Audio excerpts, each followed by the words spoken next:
La setmana 12 el Joventut Badalona l'enfrenta en Eurocup, el Trifel Sopot, i en ACB, el Leima Corunya.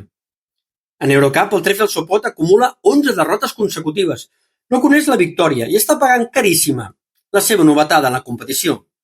A més, han perdut jugadors i només els hi queda com a referent l'interior Marcus Weathers, 11 punts, 5 rebots i 37% en triples.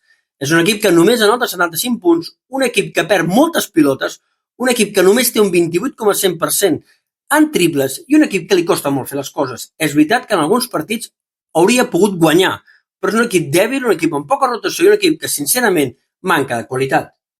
En ACB es troba el Leima Corunya, 4 victòries, 7 derrotes. 2 dels 3 darrers partits els ha guanyat i estan a l'alça. Jugadors com Brandon Taylor, 13 punts, 7,9 assistències. El renascut Trey Tompkins, 12 punts, 46% en triples. I el veteraníssim Burjanadze, 8 punts i 4 rebots de mitjana. Són jugadors que cada vegada van a més. Té una bona rotació, té una bona dinàmica i es creixen. Estan, sobretot, inspirats en el tir. Anoten 85 punts per partit amb un 37% en triples. Van forts al rebot ofensiu i, sobretot, pressionen els exteriors. Farà bé Dani Miret de no badar. És un equip que va amb bona dinàmica i la pena no es pot permetre una derrota si vol seguir comptant en posicions de copa.